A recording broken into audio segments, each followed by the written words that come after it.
I wish you could see this. I just want to show you this. Look how pretty this is. This was a birthday gift from my friend Jess. This stone means courage, which was my word of the year, which we'll do a video about later this year on how that worked out for me.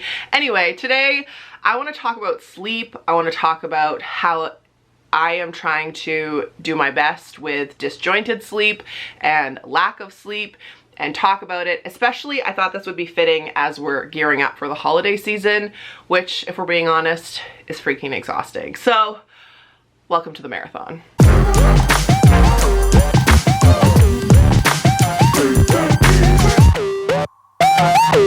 My name's Mare. Welcome back to another episode of The Marathon. Life's not a sprint, it's a marathon, and the marathon can be freaking exhausting, especially if you don't get much sleep.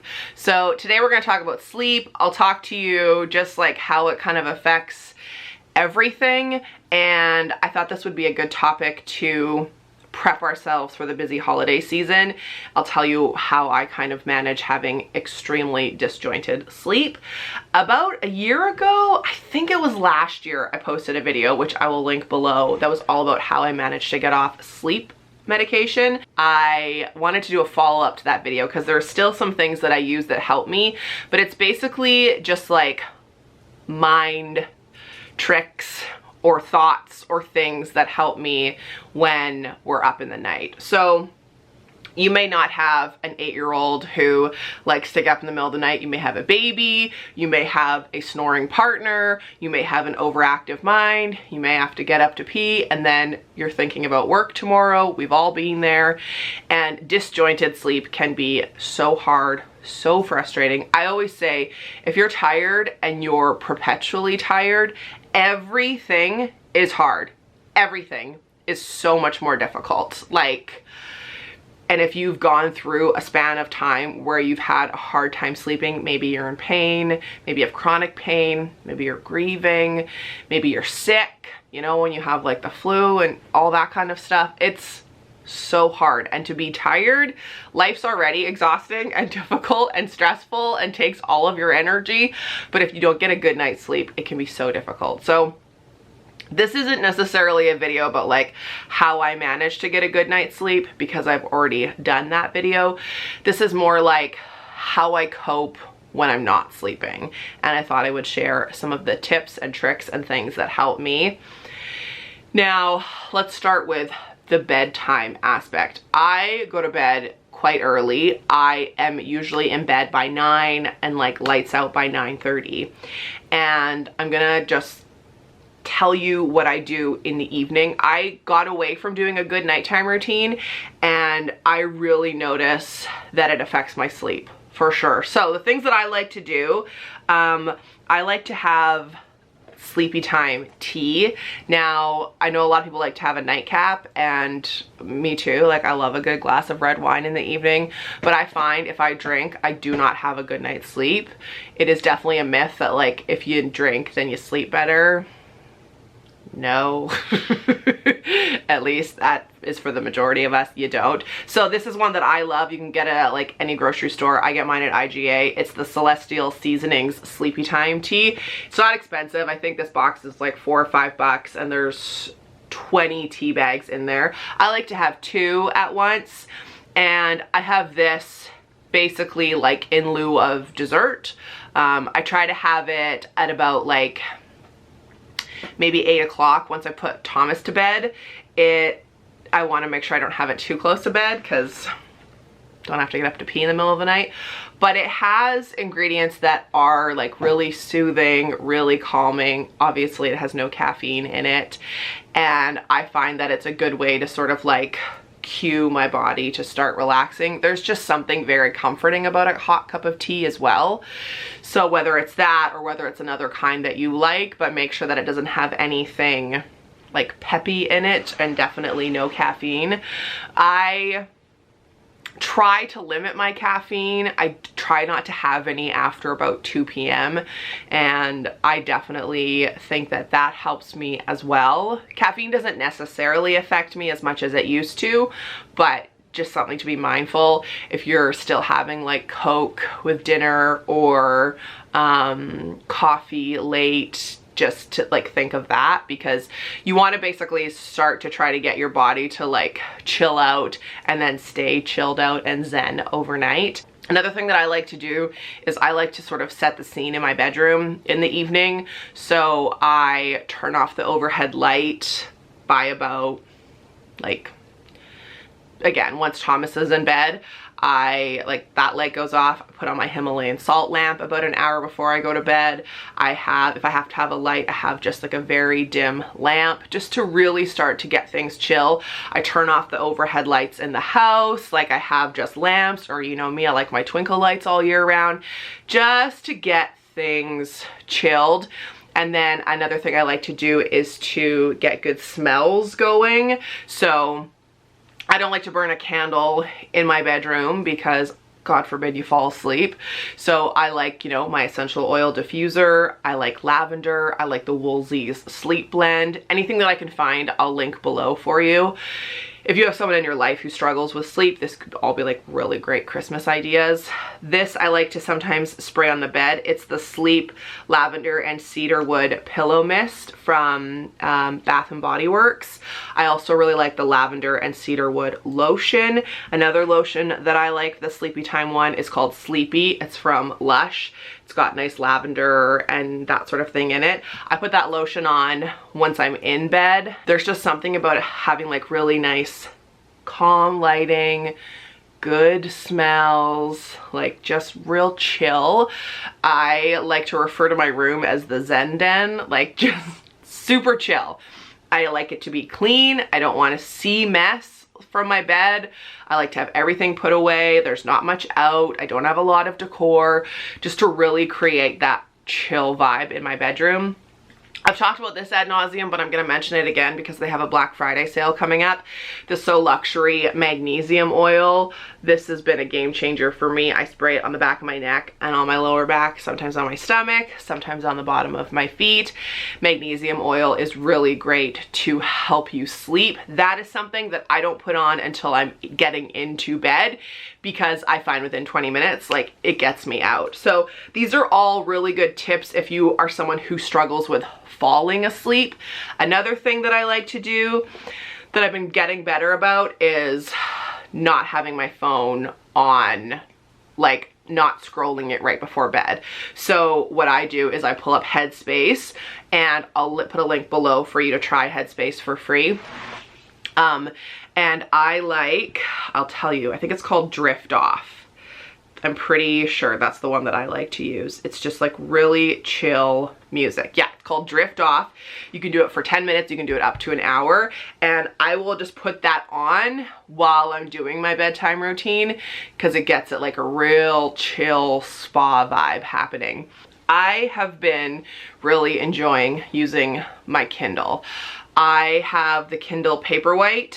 I will link it below. Again, my guess is that they'll have a great Black Friday sale on it. It's just, you've never seen a Kindle, this is what it looks like. You can adjust the brightness of it, and I like it because it doesn't have that blue light. So it doesn't signal your brain to stay awake. It actually is basically just like reading a physical book. I have the light really dim. I turn off my lamp. I will sometimes keep that music playing, and sometimes I'll get through a whole chapter, other times not. And it's been a very good way to just really relax. A book is great, a physical book, but then you have to have the light on. I really like the Kindle because you don't. And then I just close it basically and fall asleep. And then, you know, sometimes even to fall asleep, I'll listen to a meditation. I'll listen to that meditation music. If I'm having a really like brain heavy day where I am having like a grief day, or I'm just upset about stuff, or if like we've been tired for a few days, I can get really upset. It feels like it's never gonna end, it's never gonna change, I'm gonna be tired forever, and I get really like in my head about it. I will sometimes go on my phone, bring up the Netflix app, turn on Friends, because I can quote like the entire series of Friends, and I find it like comfort food basically. I will put on an episode, my phone face down, so I'm just listening to it and will fall asleep to that. It probably sounds really weird to you, and like, you do you if that doesn't work for you, but sometimes for me it's really comforting. But I don't have to have the blaring TV on. It's just like listening to it. So sometimes I'll listen to a podcast, but I don't want to get too into it. Like Friends, I know what happens. I don't have to worry about it. Same with like, I don't really like to fall asleep listening to my book, because then I have to figure out like where I fell asleep and go back and stuff. But that really helps me. I find that, like I said, everything is harder when you're tired. And so like my grief definitely comes out when I'm tired. My struggles with being a single parent, my struggles with Thomas's special needs, just like struggles in general. That's when like in the middle of the night I'll wake up and be worried about stuff that has to do with my book, or something that has to do with Thomas, or something that has to do with like Christmas presents, you know, like things can just get so stressful and overwhelming. But in order to have the most positive, productive, calm day, we need to prioritize sleep. I don't believe in the like, you'll sleep when you're dead thing. I don't think we need to go through life being tired all the time. I think that it's really important. I find if I'm tired, like that's when I'm going to get more upset, or I'm gonna get sick, or I'm gonna hurt myself. Like I think I said in a vlog recently, I was getting into a truck and I smashed my face because I hadn't had a good night's sleep. I was rushing and I was tired, and I instantly just started bawling. It wasn't from the pain, like yeah, it hurt, but it was more just like exasperated because I was tired. So that's the next thing I want to talk about, is I'm really working on not getting upset that I'm tired, and trying to just do my best. So whether that means canceling on people because I'm tired and I need to take a nap while Thomas is at school, or I went through a really tough realization a few months ago where I felt like I was just missing out on so much because I don't go out at night. And I just felt like I cannot stay out late unless I have an overnight babysitter. Like it's so hard to stay out past even like 10, knowing that there's a good chance Thomas will be up at 4. But I just came to the realization that that's okay. And this isn't always going to be my life, but it's my life right now. And the people who I want to see and the people who want to see me, they'll be okay with having like lunch dates or early dinner dates or hanging out at a different time or whatever we can do to make it work. So if you're someone who has disjointed sleep, or you're tired, or you're just like going through a tough time where you're exhausted, just know that it's okay to say no to like social things, and it's okay if you can't make them because of other obligations. It's not always going to be like this, and you will find people who are okay with, let's go for breakfast, or you want to come over for coffee, or I can't go out tonight because I don't have a sitter, but do you want to come here and hang out for a bit? There are those kinds of people. So I try to just get over the like social aspect of things. And then in the middle of the night, if I wake up or Thomas wakes me up, like 2 nights ago, we were up from 2 a.m. until 5 a.m. Me just putting him back in bed, back in bed, back in bed, back in bed. And it was very frustrating, but I just did my best to come back to relaxing. I put the Headspace music back on again. I read some of my book. What I am not doing that I used to do was scroll my phone. Nothing is happening on Instagram in the middle of the night or Facebook or Twitter. Nothing needs to be seen. I would sometimes like start working, like post for clients and stuff, so I was like, oh, I'm up anyways. No, you should be resting. So I try to just really keep my body in a state of relaxation with that music. I will put my essential oil diffuser back on, put some more lotion on. Sometimes I'll even like reapply the mag oil, just kind of whatever I can do to keep that zen. If you've meditated with Headspace, you'll know this, but something that I find that helps me is counting to 10 as I breathe. So like breathing in is 1, breathing out is 2, breathing in is 3, breathing out is 4, breathing in is 5, and so on to 10. And then you stop and you do it again, and you stop and you do it again, and you just focus on that rather than letting your mind go on and on and on. Because the mind in the middle of the night is a really scary thing. The thoughts that you have, the catastrophizing to me is just through the roof, and I'll wake up in the morning and be like, why was I even upset about that? Because it's 2 a.m. and everything is upsetting at 2 a.m. What's that phrase? What do they say on How I Met Your Mother? Nothing good happens after 2 a.m. Right? Or is it 4 a.m.? I can't remember.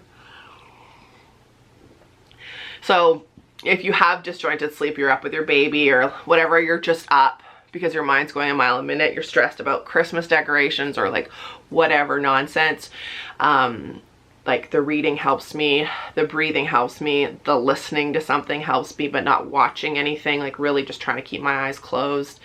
I also, if I'm really going, I will sit up and journal and just brain dump.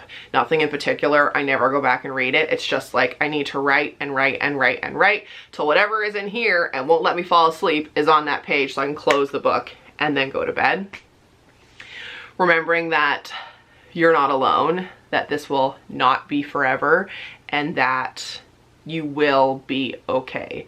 That's something I have to remind myself of a lot. I just wanted to film this because sleep is so important, and I know going into the holiday season, just judging by that one post in the Marathoner Facebook group, which we'll talk about more as we go into Vlogmas, the holidays are stressful for a myriad of reasons, and I really want us to try and work together this season to help each other stay in check and stay calm and relaxed, and to you do you, whatever's going to be best for you.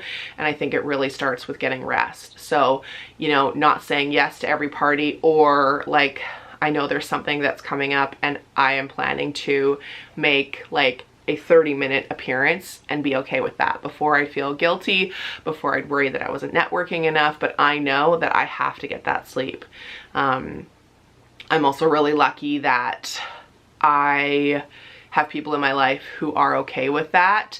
If you have people in your life who try to like bully you or push you to go out late and stay out late, at some point you need to prioritize your own health. And I worry about like sleep affecting my physical health and like getting sick or something happening because I'm so tired. So that's something that I always keep in the back of my mind. Anywho's, if you have any more suggestions, please leave them down below. Like I said, I will link anything I've talked about that I can find, and I will also link the video where I talked about how I gave up sleeping pills, because that is also a super helpful video. So here's to a good night's rest, everybody.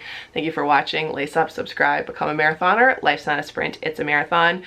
And it's okay to rest. It's okay to relax. And we're going to talk more about that as we head into Vlogmas. And we're all in this together. We can do it. We can relax. There's so many more things I could say about it, but I've yammered on enough. So thanks for watching. And I will see you, today's Tuesday. I will see you in Thursday's video. Bye.